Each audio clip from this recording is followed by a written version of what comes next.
परिवार में good morning, शुभ प्रभात। कैसे हैं आप सभी लोग? एक बार सभी साथी जुड़ जाइए क्योंकि आज हमारा टारगेट 95 का तीसरा मॉडल पेपर सॉल्यूशन है भाई। और तीसरा मॉडल पेपर सॉल्यूशन हम लोग वैसे ही शानदार तरीके से करेंगे जैसे बाकी के दोनों हमने किए थे, और इसमें भी हम लोग वैसे ही 3 घंटे का टाइमर लगा करके चलेंगे। वैसे तो हमारा पेपर 2 घंटे में ही हो जाता है, कई बार तो 1.5 घंटे में भी हो जाता है, लेकिन आज कोशिश करेंगे कि आपके साथ साथ जितना अधिक जल्दी संभव हो, जितना अच्छे से संभव हो, हम लोग पूरे पेपर को सॉल्व करेंगे। पेपर आपके लिए भी उतना ही नया है जितना मेरे लिए नया है, तो हम दोनों लोग के लिए पेपर बिल्कुल नया है, बिल्कुल फ्रेश, बिल्कुल एकदम बढ़िया से। ठीक है, चलो स्टार्ट करते हैं फिर बिना किसी देरी के। पहला क्वेश्चन आपके सामने आ रहा है और पहले क्वेश्चन में कहां गया ये 8 कूलम ऋणावेश में उपस्थित इलेक्ट्रॉनों की संख्या पूछ लिया भाई साहब। पहले टाइमर लगाना मत भूलना, टाइमर लग जाएगा। ठीक है, कहाँ गया timer? Where is timer? Mode. ठीक है, हाँ हाँ हाँ, स्टॉप वॉच ना, कहाँ गया टाइमर? न्यू, रुक जाओ, हटा देते हैं। ठीक है ठीक है, टाइमर फ्रीज एंड्रॉयड पे ये है शायद, स्टॉप वॉच लगेगा क्या? हाँ ये है। ठीक है, तो हम लोग इसमें स्टार्ट कर रहे हैं टाइमर, देखते हैं कि कितना टाइम पे हम लोग खत्म करेंगे आज की क्लास को। ठीक है, चलो तो स्टार्ट कर रहा हूं। पहला क्वेश्चन से स्टार्ट हो रहा है। ठीक है, ये सेकंड दिखाएगा, ये मिनट को दिखाएगा। ठीक है ना, ये सेकंड है, ये मिनट है, कुल मिला के इतना इस तरीके से दिखेगा। चलो तो फिलहाल हम लोग टाइम चल रहा है, ये 12 सेकंड हो रहे हैं अभी। चलो अब कर रहे हैं फटाफट से, देखते हैं कितनी जल्दी हम लोग कर पाते हैं क्वेश्चन को। 8 कूलम ऋणावेश में उपस्थित इलेक्ट्रॉनों की संख्या है, तो Q बराबर N इंटू ई लगाना। क्वेश्चन Q की जगह रखना 8, N इंटू में E की जगह रखना 1.6 इंटू 10 की पावर -19। 16 से 8 कटा 5 बार में 10 की घाते -19, नीचे आया 10 की घाते -19 और ऊपर गया तो 10 की घाते +19 आया, यानी 5 गुणे 10 की घाते +19। ए नंबर हमारा हो जाएगा करेक्ट। गोला भरना है ए नंबर वाला। ठीक है जी, चलो जी नेक्स्ट क्वेश्चन। 5 कूलम के दो बराबर विपरीत 5 सेंटीमीटर की दूरी पर रखे गए हैं, तो 5 गुणे 5 25 गुणे 10 की घाते -2, बी नंबर वाला गोला हम लोग ऐसे भर देंगे। नेक्स्ट क्वेश्चन, धातु के आवेशित गोले के पृष्ठ से गोले के केंद्र की ओर जाने पर विद्युत क्षेत्र सर्वत्र शून्य रहता है। हर जगह गोले के भीतर विद्युत क्षेत्र क्या रहता है? शून्य रहता है, हर जगह शून्य रहता है। आवेश के रेखीय घनत्व का मात्रक, रेखीय घनत्व लैम्डा बराबर क्यू अपॉन में एल होता है। क्यू अपॉन में एल यानी कि क्यू अपॉन में एल कूलॉम पर मीटर होता है। नेक्स्ट क्वेश्चन, विद्युत क्षेत्र की तीव्रता का विमीय सूत्र। तीव्रता ई बराबर फॉर्मूला अगर आप देखोगे तो तीव्रता होती है ई बराबर एफ अपॉन में क्यू होता है। एफ हो गया भैया mL/T-2 बल की विमा, और क्यू की विमा हो गई AT। सॉल्व करोगे तो कितना आ जाएगा? mL/T-3 A-1। प्यारे बच्चों कितना हो गया? mL/T-3 A-1 हमारा हो गया बी नंबर बिल्कुल करेक्ट ऑप्शन। तो बी नंबर ऑप्शन हो गया हमारा भैया करेक्ट। ठीक है, चलो नेक्स्ट क्वेश्चन। 64 समरूप बूंदे प्रत्येक की धारिता 5 माइक्रोफैरड मिलकर एक बड़ी बूंद बनाती है, बड़ी बूंद की धारिता 20 माइक्रोफैरड। सी नंबर हो जाएगा हमारा करेक्ट बाबू। ठीक है, चलो नेक्स्ट क्वेश्चन। किस अंदाज की धारिता निर्भर नहीं करती? प्लेटों के आवेशों पर निर्भर नहीं करती धारिता। ठीक है, नेक्स्ट क्वेश्चन क्या है? एक गोली चालक की धारिता 1 माइक्रोफैरड, उसकी त्रिज्या कितनी हो जाएगी? 9 मीटर होगी, 9 मीटर। सी बराबर हो जाएगा हमारा करेक्ट। ठीक है, कैसे निकालोगे क्वेश्चन आपको बता दूं। ठीक है, धारिता सी बराबर होता है आर बटे में 9 गुणे 10 की घाते 9 गुणे 10 की घाते 9, ये होती है धारिता का फॉर्मूला। और सी की जगह रखोगे अगर 1 माइक्रोफैरड तो 1 गुणे 10 की घाते -6 रखना पड़ेगा, क्योंकि माइक्रोफैरड है तो 10 की घाते -6 बराबर आर बटे में 9 गुणे 10 की घाते 9 हो जाएगा। तो भागे सुधर गया, गुणा हो गया, 9 1 कम 9 हो गया, और 9 10 की घाते 9 में से 6 निकल गया, 10 की घाते 3 आया। इतना मीटर लगेगा, यानी कि 9 किलोमीटर आंसर होगा, ना कि 9 मीटर। तो यहाँ पे डाल दीजिएगा 9 किलोमीटर बाबू। ठीक है, चलो नेक्स्ट क्वेश्चन बताओ। किसी धातु का परावर्तनांक होता है इन्फिनिटी, यानी कि अनंत होता है। राइट ऑप्शन क्या हो जाएगा? अनंत, डी हो जाएगा। नेक्स्ट क्वेश्चन, निम्नलिखित में धारा घनत्व J is equal to I upon A हो जाएगा। I upon A, B number हमारा हो जाएगा करेक्ट। ठीक है, नेक्स्ट क्वेश्चन, गतिशीलता के लिए म्यू बराबर वीडी अपॉन में ई, म्यू बराबर वीडी अपॉन में ई। नेक्स्ट क्वेश्चन, कौन सही है? 1 वाट पी बराबर डब्ल्यू अपॉन में क्यू होता है। नहीं, डब्ल्यू अपॉन में टी। ठीक है ना, कार्य करने की दर को हम कहते हैं, तो डब्ल्यू अपॉन में टी हो जाएगा। तो 1 वाट बराबर 1 जूल प्रति सेकंड, पहला नंबर हमारा हो जाएगा करेक्ट। ठीक है, चलो नेक्स्ट क्वेश्चन। नीले रंग के लिए कार्बन प्रतिरोध का कलर कोड कितना होता है? नीले रंग के लिए तो आपको फॉर्मूला याद रखना पड़ेगा, BBROY, ग्रेट ब्रिटेन। ठीक है ना, तो ये हो गया 5 और ये हो गया 6। तो ब्लू रंग के लिए होता है 6, कितना होता है? 6 होता है। डी नंबर हो जाएगा हमारा करेक्ट ऑप्शन। ठीक है, नेक्स्ट क्वेश्चन बताइए, आर और 2R प्रतिरोध श्रेणी क्रम में जोड़े जाते हैं तो आर और 2R का ऊष्मीय अनुपात 1:2, इसका गुणांक 1 है, इसका गुणांक 2 है। अगर श्रेणी क्रम में लिखा हुआ है तो चुपचाप ऊष्मा का अनुपात क्या लिखोगे, 1:2 लिख देना। ठीक है, अगर समांतर क्रम में होता तो 2:1 हो जाता। नेक्स्ट क्वेश्चन, जब किसी एमीटर को शंट किया जाता है तो परिपथ का कुल प्रतिरोध घटता है प्यारे बच्चे, शंट करोगे तो प्रतिरोध, कुल नेट प्रतिरोध घटेगा। ठीक है, नेक्स्ट क्वेश्चन, समान दिशा में समान वेग से गतिमान इलेक्ट्रॉन किरणपुंज अपसारी होते हैं, फैलने की कोशिश करते हैं। ठीक है, अगर समान दिशा में ढेर सारे इलेक्ट्रॉन जाएंगे तो सारे इलेक्ट्रॉन एक दूसरे से दूर भागेंगे, यानी अपसरित होंगे। ठीक है, नेक्स्ट क्वेश्चन क्या है, धारावाही वृत्ताकार कुंडली के केंद्र पर चुंबकीय क्षेत्र रहता है, कुंडली के तल के लंबवत रहता है प्यारे बच्चे, क्या रहता है, कुंडली के तल के लंब दिशा में रहता है। नेक्स्ट क्वेश्चन बताइए, निम्नलिखित में कौन चुंबकीय क्षेत्र की तीव्रता का मात्रक नहीं है, तो न्यूटन प्रति एम्पियर स्क्वायर, डी नंबर नहीं है, बाकी सब है, टेस्ला है, न्यूटन प्रति एम्पियर मीटर है, वेबर पर मीटर स्क्वायर, तीनों है लेकिन लास्ट वाला नहीं है। चल कुंडली गैलोमीटर से प्राप्त धारा का मान समानुपाती होता है, धारा का मान विक्षेप के समानुपाती होता है, किसके समानुपाती होता है, विक्षेप के। एक गैलोमीटर के अमीटर बदलने में जोड़ा जाता है, एक गैलोमीटर के अमीटर बदलने में जोड़ा जाता है। अगर आप गैलोमीटर को अमीटर में बदलना चाहते हो तो आपको शंट लगाना पड़ेगा समांतर क्रम में, तो समांतर क्रम में एक निम्न प्रतिरोध लगाना पड़ेगा, समांतर क्रम में क्या लगाना पड़ेगा, एक निम्न प्रतिरोध लगाना पड़ेगा। ठीक है, डन। कमेंट बॉक्स में बिल्कुल सही जवाब दे रहे हो आप सभी। पृथ्वी के चुंबकीय क्षेत्र का मान होता है 10⁻⁻5 टेस्ला, 10⁻5 टेस्ला। ठीक है, नेक्स्ट क्वेश्चन, चुंबकत्व की तीव्रता म्यू बराबर होता है, म्यू बराबर होता है B/H, H होगा यार, यहाँ पे B नहीं होगा, यहाँ पे होगा H।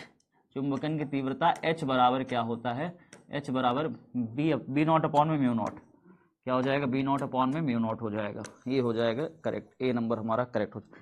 नेक्स्ट क्वेश्चन, पृथ्वी का चुंबकीय आघूर्ण 8 × 10⁻22 जूल प्रति टेस्ला, ये डी नंबर हो जाएगा करेक्ट। ठीक है, नेक्स्ट क्वेश्चन क्या है, किसी m चुंबकीय आघूर्ण वाले चुंबक को n समांतर टुकड़ों में काटा जाता है तो प्रत्येक टुकड़े का चुंबकीय आघूर्ण m/n, हर एक टुकड़े का चुंबकीय आघूर्ण m/n होगा। नेक्स्ट क्वेश्चन क्या है, ध्रुव प्रबलता m से r दूरी पर चुंबकीय विभव म्यू 0/4 पाई m/r, ए नंबर हमारा बिल्कुल करेक्ट है। ठीक है, नेक्स्ट क्वेश्चन बताइए, निम्नलिखित में कौन शैथिल्य प्रदर्शित करता है, तो लौह चुंबकीय पदार्थ, कौन, लौह चुंबकीय पदार्थ शैथिल्य प्रदर्शित करते हैं। ठीक है, चलिए नेक्स्ट क्वेश्चन क्या है, जब किसी कुंडली में धारा 0.1 सेकंड में 2 एम्पियर से 3 एम्पियर हो जा रही है तो 50 वोल्ट का औसत वोल्टेज उत्पन्न करने के लिए कुंडली का स्वप्रेरकत्व 1.67 हेनरी, मैं आपको कई बार करा चुका हूं इसे शायद।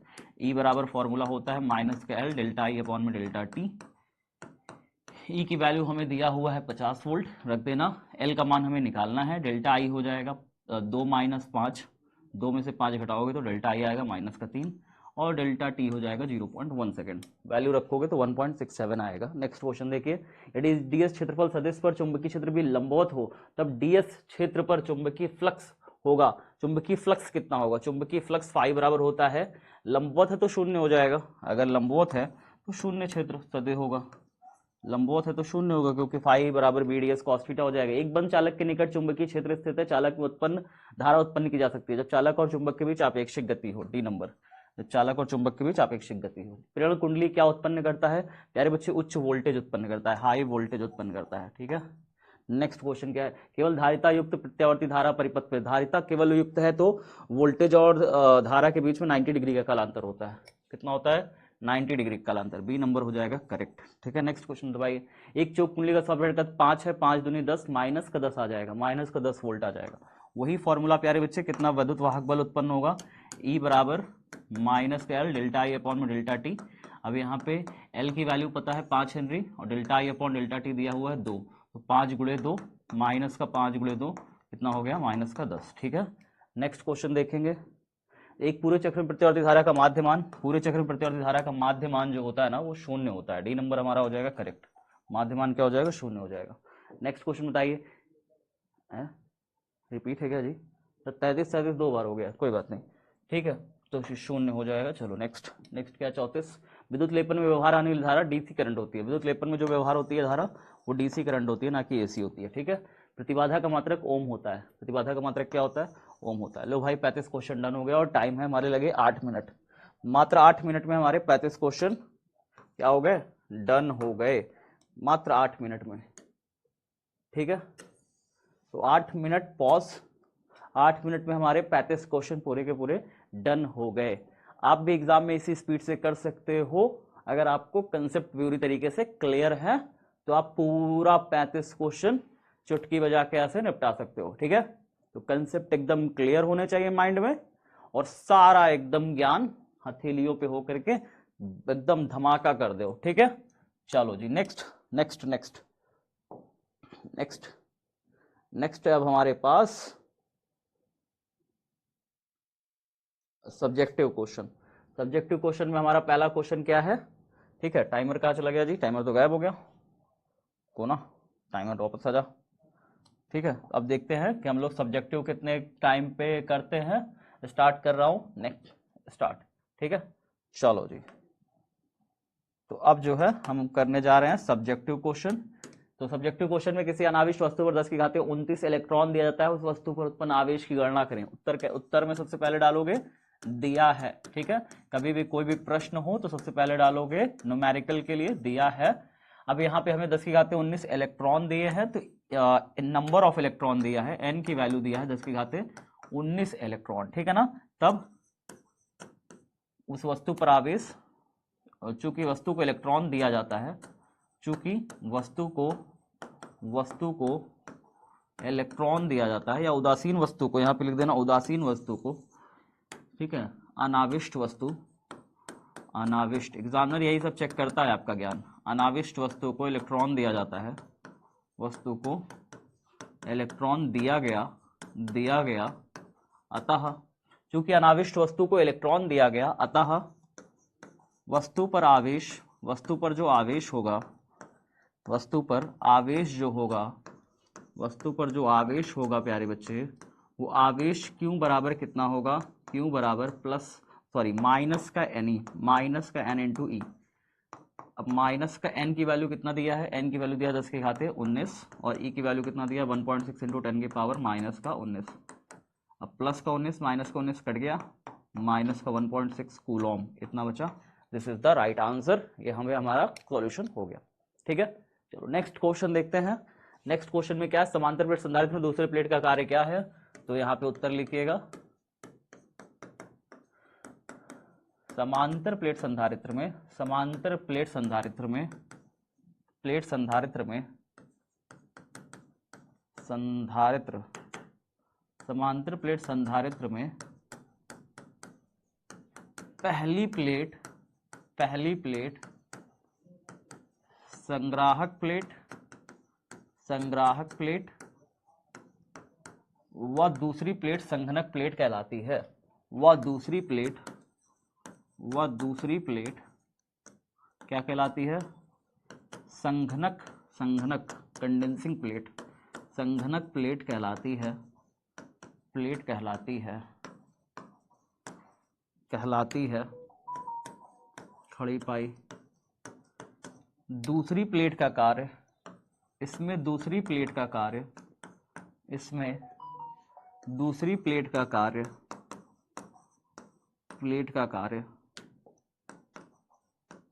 प्लेट का कार्य पहले प्लेट के विभव को, पहले प्लेट के विभव को, प्लेट के विभव को, विभव को कम करके, पहले प्लेट के विभव को कम करके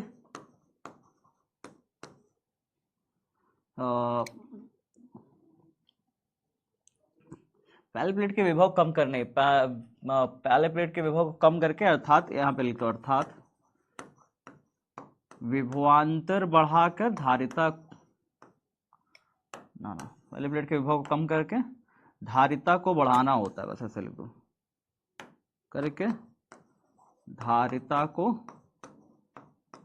धारिता को, धारिता को बढ़ाना होता है।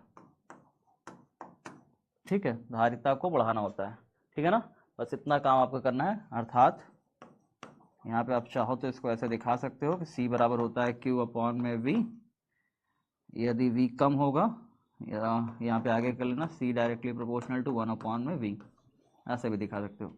अगर V कम होगा तो C का मान बढ़ेगा। ठीक है ना, तो ये क्या करता है? पहले प्लेट के विभव को कम करता है, ठीक है, ताकि क्या हो? हमारी धारिता बढ़ सके। ठीक है ना, चलो नेक्स्ट क्वेश्चन क्या है? एक आवेश निकायकरण साई पद्धति में विभव दिया हुआ है तो x बराबर 2 सेंटीमीटर पर विद्युत क्षेत्र का मान। तो उत्तर लिखिए, क्या लिखेंगे, यहाँ पर पहले डालिए दिया है, ठीक है, विभव v बराबर 3 प्लस में 2x, ठीक है ना, ये दिया हुआ हो तो x बराबर 2 मीटर पर विद्युत क्षेत्र का मान, तब dv अपॉन में dx बराबर कितना हो जाएगा, 3 प्लस में 2x का क्या कर लेना, अवकलन कर लेना प्यारे बच्चे, dy dx कर लेना, और dy बाई dx कितना हो जाएगा, ये हो जाएगा 3 का अवकलन हो जाएगा 0, 2x का अवकलन हो जाएगा 2, यानी कि 0 प्लस 2 2। अतः विद्युत क्षेत्र की तीव्रता कितनी हो जाएगी, कौन बच्चा बताएगा, विद्युत क्षेत्र की तीव्रता E बराबर होगा माइनस का dv बटे dx, यानी कि माइनस का dv बटे dx इज 2, माइनस का 2 वोल्ट पर मीटर, ये हो जाएगा, ठीक है, डन है। नेक्स्ट क्वेश्चन देखते हैं, ओमी और अनोमी प्रतिरोध क्या होते हैं, दोनों का एक एक उदाहरण दीजिए। ध्यान से देखिएगा प्यारे बच्चे, अब आप इसमें उदाहरण दे, उत्तर देखिए, ओमी और अनोमीय प्रतिरोध क्या होता है और दोनों का एक एक उदाहरण दीजिए। ओमीय और अनओमीय प्रतिरोध, व्हाट इज दिस। तो पहले डालेंगे ओमीय प्रतिरोध, ठीक है, क्या डालेंगे, ओमीय प्रतिरोध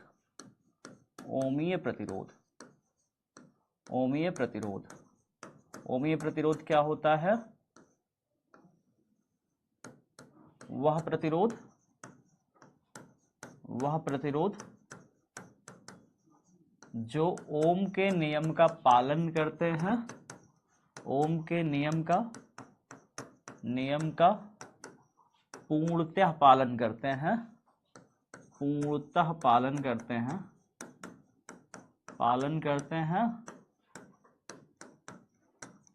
ओमीय प्रतिरोध कहलाते हैं,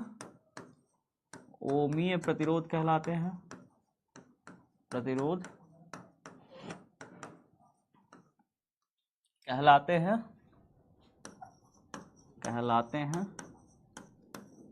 खड़ी पाई। इनका VI ग्राफ, इनका जो VI ग्राफ होता है, मतलब वोल्टेज और धारा का जो ग्राफ होता है, सरल रेखा होता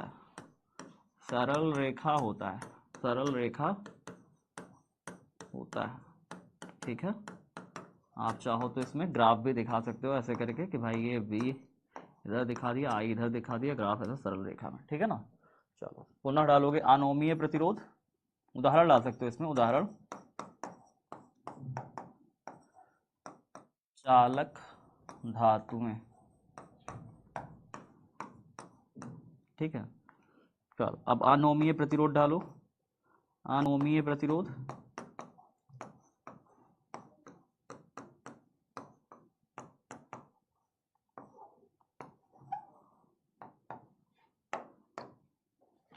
अनोमीय प्रतिरोध देखते हैं प्यारे बच्चे।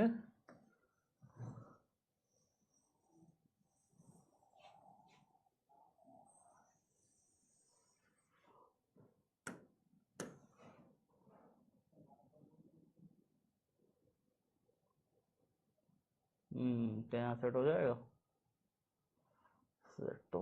ठीक है, डन। क्या कह रहा है, वह प्रतिरोध जो ओम के नियम का पालन नहीं करते, ओम के नियम का पालन नहीं करते हैं, ठीक है ना, ओम के नियम का पालन नहीं करते हैं, ठीक है, वह प्रतिरोध जो ओम के नियम का पालन नहीं करते हैं अनोमीय प्रतिरोध कहलाते हैं। यहाँ पे लिखेंगे अनोमीय, ठीक है ना, क्या लिखेंगे, अनोमीय प्रतिरोध कहलाते हैं, ठीक है। इनका ग्राफ VI ग्राफ सरल रेखा नहीं, इनका VI ग्राफ वक्र रेखा होता है, सरल रेखा नहीं, वक्र रेखा होता है, और अगर आप इसका ग्राफ वगैरह बनाओगे या उदाहरण लिखोगे तो उदाहरण मैं कोने में लिख देता हूँ, आप नीचे लिख लेना। इनका उदाहरण क्या होता है प्यारे बच्चे, डायोड होता है, अर्धचालक डायोड। क्या लिखोगे, अर्धचालक डायोड कभी भी ओम के नियम का पालन नहीं करते। इसका ग्राफ भी कुछ ऐसे होता है, V और I ग्राफ अगर बनाओगे तो इसका ग्राफ धीरे धीरे जाके I से हो जाता है अचानक से, ठीक है। तो ये ओम के नियम का पालन नहीं करते, V और I में सरल रेखा इनका नहीं होता है। ओम का नियम सीधा सीधा कहता है कि V directly proportional to I होता है, V और I में सीधा संबंध है, V बढ़ेगा I बढ़ेगा, जबकि अर्धचालक डायोड कभी एक काम नहीं करते। V के बढ़ने पर भी I का मान बहुत कम बढ़ता है, लेकिन एक ऐसे वोल्टेज पर, एक वोल्टेज के निश्चित मान पर I का मान एकाएक बढ़ जाता है, ठीक है ना। तो ये देखने को मिलता है अनोमीय प्रतिरोध में। ओमीय प्रतिरोध में तो ग्राफ बिल्कुल सीधा, V directly proportional to I, V और I दोनों एक दूसरे का पालन करते हैं, ठीक है, ये बात आपको पता है। चलो नेक्स्ट क्वेश्चन बताओ। पृथ्वी किस स्थान पर BH दिया हुआ है, तो आप उत्तर लिखोगे तो सॉल्व कर डालना खटाखट। दिया है क्या क्या दिया है भाई, BH की वैल्यू दी है 0.1732 ऑर्स्टेड, ठीक है, और नमन को थीटा दिया हुआ है 30 डिग्री, तो तब BH बराबर होता है BE cos थीटा, यही होता है। BH की वैल्यू 0.1732 इतना दिया है, BE हमें निकालना है cos theta cos 30 degree. Do you know the value of cos 30 degree? Yes, it is cos sin 60। sin 60 का मान cos 30 होता है, और साइज का मान कितना हो जाएगा, BE इंटू में √3/2, ठीक है, 0.1732। √3 की वैल्यू होती है कितनी, कितने बच्चों को पता है? √3 की वैल्यू कितनी होती है? √3 की वैल्यू होती है 1.732, तो 0.1732 बराबर BE इंटू में √3 की वैल्यू रखो 1.732 और बटे में नीचे 2, ठीक है। अब ये इससे कट जाएगा 10 बार में, ठीक है ना, 10 बार में कट जाएगा, 2 भागे में है, इधर गया गुणा हो गया, और 10 गुणा में इधर आया भागे में, आ जाएगा 0.2, कितना हो जाएगा 0.2। कितने बच्चों को समझ में आया? नहीं आया समझ में? बहुत आसान है प्यारे बच्चे, ये 10 गुणा में है, नीचे आया भागे में आएगा, 2 भागे में, ऊपर जाएगा गुणे में, 2/10 बनेगा, 2/10 होता है 0.2, और स्टेड आएगा BE का मान, तो BE का मान कितना आएगा 0.2 और स्टेड। क्लियर है जी? क्लियर है। चलो नेक्स्ट क्वेश्चन क्या है, किस स्थान पर आभासी नमन कोण से आप क्या समझते हैं? पिछले मॉडल पेपर में एक बच्चे ने एक क्वेश्चन भी पूछा था, तो यहाँ पे लिखोगे, जब चुंबकीय सुई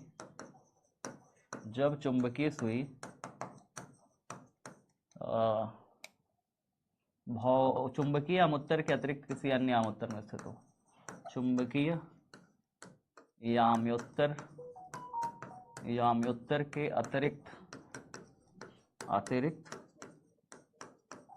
किसी अन्य यामोत्तर में स्थित हो, किसी अन्य यामोत्तर में स्थित हो, किसी अन्य याम्योत्तर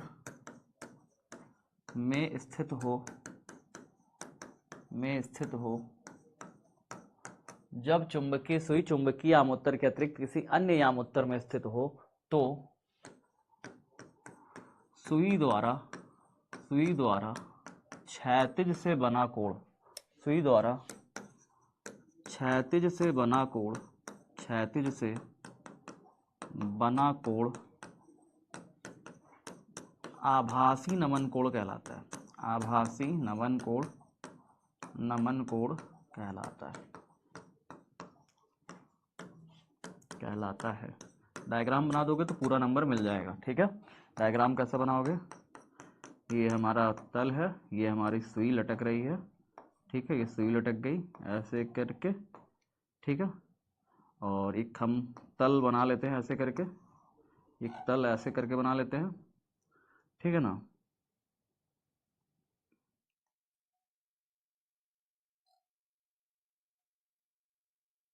एक ऐसे 2 तल बना लेते हैं, ठीक है, 2 तल यहाँ बनेंगे, एक ऐसे तल बनेगा, एक ऐसे तल, 2 तल ऐसे बनेगा, ठीक है, ऐसे। तो 1 मिनट रुक जाओ, मैं इसको थोड़ा सा और डायग्राम को और ज़्यादा 3 डायमेंशनल टाइप बना सकूँ, तो ये बन गया, ठीक है। मेरे पास तो स्केल है, मैं खट्टा से बना दूंगा। देखो, तो ये है मेरा एक तो ये तल हो गया हमारा, ठीक है, एक तल ये हो गया, और दूसरा तल क्या हो गया, दूसरा तल ये हो गया, है ना, ऐसे करके, जैसे ये है बिल्कुल सेम टू सेम, यहाँ पर देखेंगे,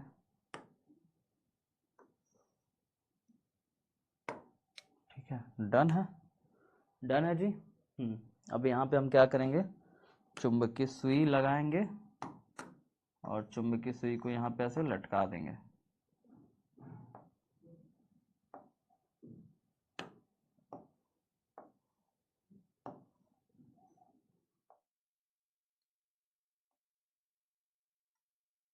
चुंबकीय क्षेत्र की तीव्रता इस दिशा में, क्षैतिज से जो कोण बनेगा वो आभासी नमन कोण। ठीक है, ये चुंबकीय आमोत्तर है, इसको दिखा देना ये चुंबकीय आमोत्तर है, चुंबकीय आमोत्तर। इसके पीछे वाला चुंबकीय आमोत्तर है, लेकिन ये नहीं है, जिसमें ये सुई लटकी है वो चुंबकीय आमोत्तर नहीं है, इसके पीछे वाला चुंबकीय आमोत्तर है। ठीक है, तो दो आमोत्तर आप देख रहे हो, एक सामने वाला एक पीछे वाला। लाल पेन आपको इस्तेमाल नहीं करनी है, मैंने कर दिया है, आप नहीं कर सकते। ठीक है, यू आर बैन। चलो नेक्स्ट क्वेश्चन, चुंबकीय फ्लक्स की विमा और एसआई मात्रक लिखिए। चुंबकीय फ्लक्स की विमा एसआई मात्रक, उत्तर लिखने जा रहे हैं हम लोग। फ्लक्स की विमा एसआई मात्रक, तो चुंबकीय फ्लक्स का मात्रक पहले लिख लेते हैं। चुंबकीय फ्लक्स, ठीक है, यहाँ पैरिंग डालना, लिखना है एसआई मात्रक। एसआई मात्रक जब आप लिखोगे तो आप कहोगे भैया इसका एसआई मात्रक होता है न्यूटन मीटर प्रति एम्पियर। न्यूटन मीटर प्रति एम्पियर हो जाएगा, तो न्यूटन मीटर हो जाएगा।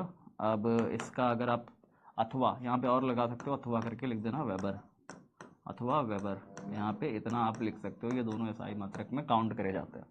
अच्छा, एक और लिख सकते हो इसकी विमा, तो विमा के लिए आप इसको थोड़ा सा सॉल्व करने पड़ेगा। न्यूटन यानी बल की विमा, MLT-2 है, मीटर यानी लंबाई की विमा L, और एम्पियर यानी A। ठीक है, धारा की विमा। सॉल्व करोगे कितना हो जाएगा, ML2T-2 और A-1, ये हो जाएगा प्यारे बच्चे। ठीक है, ML2T-2 A-1 डन है। चलो इतना। अब विद्युत अनुनाद को समझाएं, इसके बारे में देख लेते हैं। विद्युत अनुनाद, विद्युत अनुनाद क्या होता है, इलेक्ट्रिकल रेजोनेंस क्या होता है प्यारे बच्चे। ठीक है, जब कोई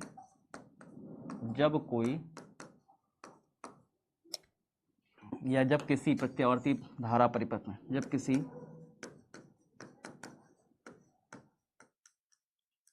प्रत्यावर्ती धारा परिपथ में, जब किसी प्रत्यावर्ती धारा परिपथ में क्या होता है, जब किसी प्रत्यावर्ती धारा परिपथ में कुंडली के सिरों पर आरोपित वोल्टेज, कुंडली के सिरों पर आरोपित वोल्टेज, के सिरों पर आरोपित वोल्टेज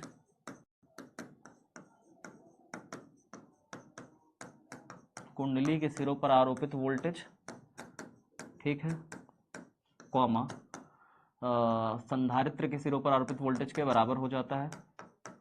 संधारित्र के सिरों पर वोल्टेज, संधारित्र के सिरों पर आरोपित वोल्टेज के बराबर हो जाता है, आरोपित वोल्टेज के बराबर हो जाता है। क्या आप कॉपी में लिख रहे हो, क्या आप कॉपी में लिख रहे हो मेरे साथ साथ, लिखते चलिए मेरे साथ साथ सारे आंसर कॉपी में। ठीक है, क्योंकि ये टेस्ट ना सिर्फ मेरा है, आपका भी टेस्ट हो रहा है। ठीक है, तो आप भी इसे अपना टेस्ट समझ करके करिए। ठीक है, चलिए, संधारित्र के सिरों पर आरोपित वोल्टेज के, आरोपित वोल्टेज के क्या होता है, बराबर होता है।